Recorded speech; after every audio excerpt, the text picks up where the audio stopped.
Welcome back, guys, or if you're new to my channel, this is Automotive Anonymous, and today I get to compare two of Mazda's best-selling vehicles, at least in the United States market. This is the CX-5, and this is the CX-30. They are both top safety pick pluses, built in Japan, and they have a lot to offer. There's quite a few similarities between these, as you'd expect, because they share the same DNA, but there's actually a surprisingly amount of differences between the compact crossover that the CX-5 is and the subcompact crossover that the CX-30 is. So today we gotta do a side-by-side comparison. I'll take you guys through the front, to the back, and everything in between to help you guys decide if you are potentially shopping Mazda, which one might be the right vehicle for you. Do you need the bigger size that the CX-5 offers, or could you get by with the smaller, sportier size of the CX-30? Huge thanks to the Goody Motor Group for letting me borrow these two vehicles for the day. I'll link them below if you're interested. And if you get anything out of this side-by-side review, please consider liking this video. Comment your thoughts and opinions below. Subscribe if you haven't already. And with that said, let's get right into the nitty-gritty differences and similarities of these two rivals. So before we necessarily talk about what's under the hood, which these, by the way, are both turbo models, there's a lot that we need to discuss comparing the dimensions of these two vehicles. They actually are a lot more similar, at least in the spec sheet, than you might expect. They both have about a 6-foot width, about a 5.5-foot roofline, but the CX-30 is a whole foot shorter than the CX-5. It's just under 15 feet compared to the CX-5 being just under 16 feet. The CX-5 has an 8.8-foot wheelbase.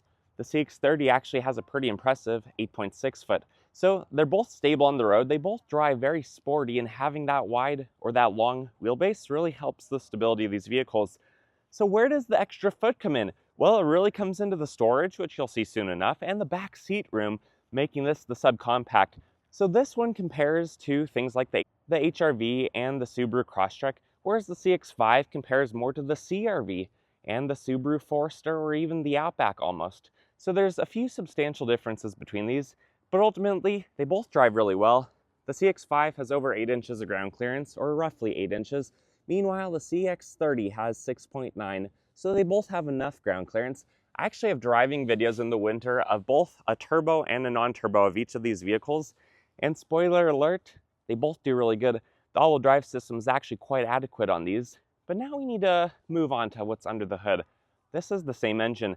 You can either have a 2.5-liter naturally aspirated engine with the 6-speed that makes in the upper 180s to 191 horsepower depending on the application, or you can have what these have, which is a 2.5 turbo Skyactiv G engine, still with a 6-speed automatic. They do a really good job. Neither of these vehicles seem to have cylinder deactivation because it's the turbo, and neither of them, at least on the window stickers, show that they have iStop start, which a lot of people just in general don't necessarily like. That's when the vehicle turns off when you're at a stop.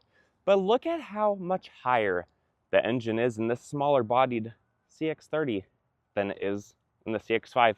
It's definitely more sunken in, but you'll notice a lot of the other bits under the hood look very similar. You have the battery and the airbox on the driver's side. You have a computer, windshield washer reservoir, brake fluid reservoir, fuse box. Things are just kind of all spread out. These are both front-wheel drive bias systems, so it is a transversely mounted cylinder setup. So you have 1, 2, 3, 4, just like that. The big turbo is on the back on each of these, very easy to see and look at. But because it is a front-wheel drive styled setup, you have a mount holding the engine to the chassis of the vehicle. You have the serpentine belt and the alternator on the passenger side. And ultimately, you guys can run different octane fuels in this. If you do boost it up to 91 octane, you can have 250 horsepower, or in some applications 256 and 320 pound-feet of torque. Or if you just keep 87 octane and you want to save a few cents at the pump, it still is a pretty impressive 227 and 310 pound-feet. And I'm actually going to try to do a 0 to 60 comparison of these two vehicles and a turbo CX-50. So those are the 3 Mazda vehicles that have this exact powertrain, and I want to see how fast they compare, same day, same road, and all of those things, but that'll be in another video. I'm going to pop the hatch on both of these. I'm going to try to push the buttons at the same time in 3, 2, 1. Yep, pretty uniform, and when they clicked, but the CX-5 was maybe just a hair faster. Both of these are dual powered for the shocks on each side, which is pretty cool. So if they ever have to be replaced, that will be more expensive, but it's also going to be more reliable and less likely to need one of them replaced. And like I mentioned before, the back seat and the storage capacity is kind of where the biggest difference on these two vehicles is. but also where the biggest difference is between these and other vehicles that they compete against, like the ones mentioned earlier and the other dozen that they could be compared to. So you do need to take it with a grain of salt.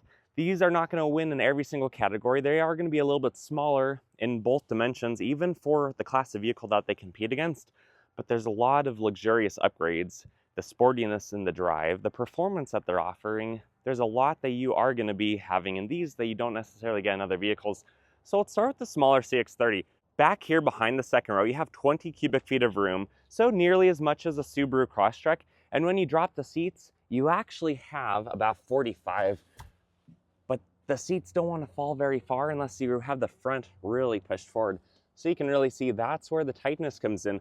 Only having 45 cubic feet in here is not a lot. A Crosstrek, for reference, is about 10 feet more, but it is a nice loading floor. The bumper is not exceptionally wide, so you don't have to lift very high or very far to get items into there. And then you should have a temporary spare tire hidden under here, as well as a Bose speaker. So you have the sound deadening, you have all the tools, the scissor jack, all the things that you might need. But even on this Turbo CX-30, you're only having an LED light back here and then lock and lower up top. And it is worth mentioning, both of these vehicles are actually priced very similarly, or a lot more so than you might think. The CX-30 for 2025 starts at $25,000, and a loaded out model before destination and any extra options is only about $37,000 or $38,000, whereas the CX-5 only starts about $3,000 more. It starts at $28,000, and a fully loaded example is just over $40,000. Both of these vehicles have 7 to 8 trim levels, so you can get about 4 to 5 trim levels that are non-turboed and 3 to 4 that are turboed, just depending on which model you're looking at. So that's pretty cool. But back here, we have 29 cubic feet of room. So we have 9 more cubic feet back here than we did on the CX-30. And when we drop the seats, that number goes up to 59. So then you have 14 cubic feet more. You can see the front seat where I had it, it still caught the seat. So it is still fairly tight back here, but it is noticeably much larger. Even though the outside most wide proportion is still 5.5 feet for the width, you can tell that the hatch is wider in general. That's just the outermost and the longest and the tallest points on the vehicles that were listed before. Under here, same setup basically. You have the tire, you have the subwoofer, you have all of your tools and a little bit of extra storage down there. And there's some handles to drop the seats, which I like. You can also drop the middle seat independently, so if you do have skis or a snowboard or a 2x4, something like that, you can fit that in. You also have the child safety tethers there, as well as the anchors on the front of the seat, and not a lot of other things to talk about back here. This one does not have the lock and lower, it just has the lower. So let's lower both of these down and we'll move on to the interior.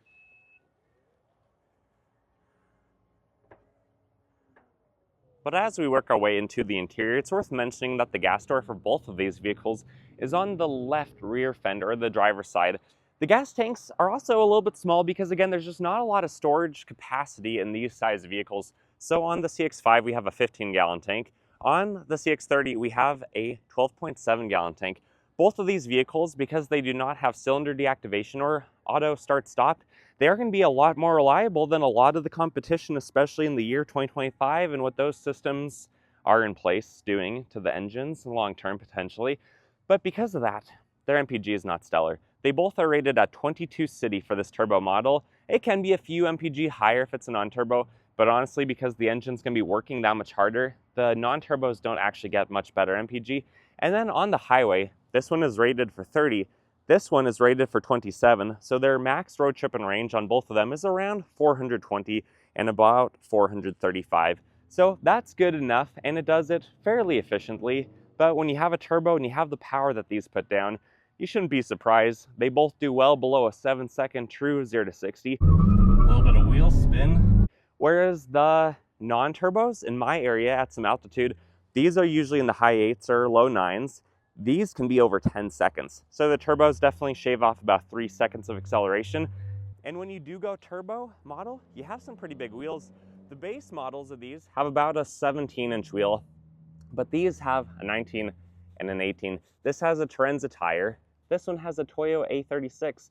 This is a 225, 35, 19. This one is a 215, 55, 18. And let's quickly check out the tread on each of these. That one looks to be about 930 seconds, pretty average. That one looks to be about 8 to 9 30-seconds. So they're both going to do a pretty good job. Nothing here is exactly class leading, but they look good. They definitely accent these vehicles well.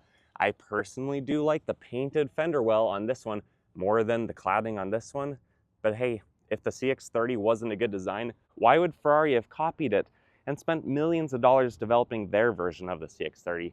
That's my question. I am excited to finally get to take you guys to the interior of these. They're both spec'd to be in the high 30s to about $40,000 right now. You reference the video with Goody Motor Mazda, they'll give you a huge discount because they do sell below MSRP and they ship all over the country if you're interested. But when we get into the CX-5, first of all, you'll notice it does have blind spot monitoring, it does have a turn signal, and this one even has the 360-degree camera, which is fantastic, as well as the heads-up display. So this is loaded with tech. It doesn't have a huge sunroof, just a sedan-styled, or sized one anyways, but you also have proximity key features. Personally, I really like the button. I know not everyone likes that. It doesn't look as clean of a look, but I love it, and it works really well.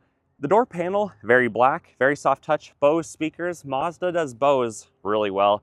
They're integrated really well, so there's not crazy wind and road noise. And then the subwoofer in the back, the speakers in the front, they really get the volume and the voice and the depth where it needs to be. I'm not saying it's that much better than a lot of other premium systems, but it is a well-designed system for this car. Otherwise, everything is soft touch, leather wrapped, fancy, probably fake wood trim, I'd assume. Correct me if I'm wrong. Bottle snack pocket. Nothing on the door sill, which you'll see a very interesting door sill design on the CX-30. The mats are not yet installed. Rubberized pedal, you have a dead pedal. You have the hood release and the gas door right there, so the bums are not going to be siphoning your fuel very easily. The extra options here, you also have the 360-degree camera and some parking sensors. Ventilation, lighting stock. The wheel tilts and telescopes. You have memory seats, you have lumbar support, you have heated seats. They're probably ventilated too, but we'll see in just a second. And when we hop inside and we fire up this 250 horsepower turbo, the thing roars to life. It is low on fuel. You can clear that by pushing the info button. You can also go through the display. Because this is just a 4-cylinder, it redlines at around 6,000 RPM. It doesn't rev super high. You have paddle shifters on the back. It is a leather wrapped wheel right there. So this one does not have oh, there it is, ventilated seats right there. Some of the new vehicles, it seems like for 2025, some things have switched around between the trim levels, so I just couldn't quite remember what I had seen earlier. And then the heads-up display, you can see the little box that is kind of lit up on the windshield. That's where it pops out, and it actually works pretty good. The horn, high-pitched, loud. This, I think you might be able to turn on in the settings, make it a touchscreen, but otherwise you control it all through the scrolly dial, and I really like the scrolly dial. There's actually a lot of things that you can control from here. So it's actually pretty interesting. But anyways, you have your 360-degree cameras. It works really good. And you have trajectory lines even for the front wheels, which is fantastic. One of the best systems for a $40,000 crossover. Ventilation, hazard lights. You have physical controls, how they should be. Wireless charger with the 12 volt down here. And it's actually angled down, so when you get on the brakes, you get on the gas, your phone doesn't flop around everywhere. You have sport mode and off-road mode. It changes the graphics just slightly. And then parking brake, auto vehicle hold. You can turn off the screen with this button if you hold it down. Otherwise, it's just simply your volume knob. You have some cup holders right here. And then a lifty tray in your reasonably sized center console with a few extra options down there. Otherwise, it's just a physical sunshade to move. You have probably some LED lighting. And then you have the sunshade control and the tilt. This does not slide. It only extends, unfortunately. And then you have LED lighting up top too. So overall, this is a pretty nice place to be, but I actually am sitting up fairly close. So when we hop into the back of this vehicle, keep in mind right now I'm sitting up further forward than I would personally actually want to drive. And now let's hop into the CX-30. As we come into the CX-30, notice that you also have black painted side mirrors. They also have turn signals, 360-degree camera system on this one. You do have blind spot monitoring, which is actually standard across all the trim levels, even the $25,000 base model. And then this has a cleaner look. It doesn't have the button that you push, but still has proximity key features to unlock. What's interesting, and maybe the reason why, which this wouldn't even be that difficult to change up over the years with the refresh, this one came out around 2016, 2017, depending on the production versus the model year. This came out just a few years ago in 2020. It was an all-new model, kind of based off of the CX-3 in other countries. So it is the smallest SUV that they make, especially here, but you'll notice there are those subtle differences. This one also has the heads-up display, which is pretty cool. It also has a small, normal size sunroof, not panoramic. You have roof rails on this one, but not on the CX-5. So if that matters, you might have to get those installed over here. Otherwise, when you open up the door panel, basically the materials look the same, but the design is slightly different. Instead of having the fake wood trim, you have this brushed aluminum chrome type of thing. Bose is also listed above the speaker instead of on it. And then you have a very narrow, non-bellowing out cup holder, which kind of adds to the tightness of this. And then CX-30, which illuminates on the door sill. This is just a piece of plastic, it feels like, but it still looks very high-end. The mats are not yet installed. You do have rubberized pedals again. Hood release, you have a little bit of a storage pocket right there. Memory seats here instead of on the seat. Those are your options. That's your camera view. So we'll see what that looks like in just a minute. And then you have the adaptive or the auto headlights. You have the lighting stock, paddle shifters, heated wheel. This is your leather heated seat with lumbar support, and then the sunroof up top. So when we hop inside of this one and we fire it right up, still fires right up. It's a very cold morning in the 30-degree range, so if it seems like it cranks slow, that is why. The horn, loud, high-pitched, kind of the basic Mazda horn. This tilt and telescoping wheel is pretty easy to adjust, but when it's brand new, it does feel kind of stiff, and especially that handle, but that's where that is. And then the button display is slightly different. This is where your info button is here instead of up here. So when we go through the settings, you can see still timeless gauges. It is digital here and analog on the outside, and I like what it shows you. I like that it's a very basic, simple design. The screen probably is a touch screen, maybe if you turn it on in the settings, but right now it's not coming from the factory setup like that. Ventilation, this one does not have ventilated seats like the other one does. It just has heated and the heated steering wheel right there. But Mazda heated seats get really hot. Otherwise, cup holders right here, which are kind of like the CX-50, bad design. Why are they right there? You can't fit a gallon-sized diabetic-causing soda. You're gonna have to fit like regular-sized water bottles and stuff like that. Otherwise, wireless charger, no plugins that I can feel or see right here, at least with the sun in my eyes from right up there. But anyways, when you get into reverse and the camera pops up, you actually do have a 360-degree camera system, which is very cool. You also have sport mode or off. This does not have off-road mode. Remember, this also has an inch less of ground clearance, so it's not designed for that. Otherwise, you have basically all the same controls here. You have the center console, which is a little bit different. You have the divider instead of the lifty tray. You have some plugins in there. And I actually think I like this one more, especially because it kind of comes out forward and it can even slide, which is a pretty cool feature. Otherwise, up here, everything looks about the same as before. You have the manual shade, you have LED lighting, you have the controls, and then this is straight out of the other system. It has the extension. It doesn't have an actual sliding capability right there, and you have an LED light up top. So you'll notice there are a few differences. Some of that is just because this is a newer generation of vehicle than the ancient CX-5, but still very nice, very much a Mazda, and they both are fun to be in here. I'm currently sitting a little bit further back, so if I maybe move my seat to about where I was in the other one, we'll then see how the back seats compare. So let's hop into the CX-5 rear seat next. All right, so first of all, we're gonna open the door. I'm gonna show you where we're at with how far down this is folding, but also how wide the door is open. Super easy to put car seats in here to get in and out if you have a little bit less mobility and you have a little bit more trouble, but can I just simply push this down? I can. But Mazda seats are kind of wide, they're kind of thick, which makes them comfortable. You have a lot of storage down here, but it is inclined. You're probably not gonna want to car camp back here, at least unless you're in a pinch. And you can lift it back up. It snaps into place. I don't see a strap down here to recline, but you can recline it with the handle up there. There's a little bit of reclination, a few degrees, if you can see the difference right there. So climbing into here, at 5'11", I have this much room in front of my knees, about half as much as some of the other crossovers that are compact. Map pocket, leather, really nice back seat. It's gonna be easy to clean, easy to wipe down if people back here make a mess. If you're driving too sporty in the front and someone back here has an emesis episode, you're gonna be pretty well off for cleaning this, I think. Ventilation and nothing else that's listed here because you need to open up the armrest. And you can see you have a plug-in and you have some heated seats and some cup holders. So that is pretty neat. Back here, you know, the backs of Mazdas, they are snug. There are a lot of black materials. The windows are not the biggest, but I feel really comfortable back here. And I think if those seats are on You know, you could just recline, snooze back, and have a nice time.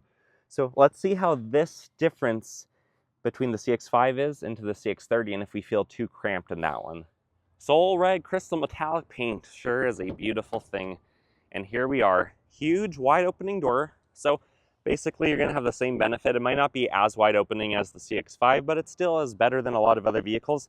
You even have the CX-30 down there, really cool.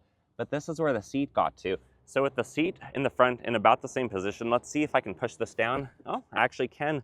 So let's now pull it up. You can also see you have the child safety tethers back here again. One of the many reasons why this is a top safety pick. Can the seats recline? Ooh, they cannot, so that is unfortunate. And because of the roof line, again, the highest points are about the same. This is rated very similarly. Let's hop into the back. No mat pocket. This much room in front of my knee, so it is maybe an inch tighter. I have the armrest all the way back, which looks weird from back here. Don't accidentally put weight on that because you can tell it's kind of not flimsy, but you're not going to want to put weight on that because you'll probably break it pretty quick. Ventilation down here, nothing else. You have the transmission and the drive shaft tunnel continuing. And then the armrest, let's see what goodies are hidden in it. Just some cup holders. So this is a few $1,000s less. You are getting a smaller, more sporty, better driving vehicle, but you do miss out on a few creature comforts. And then the windows are that much smaller back here.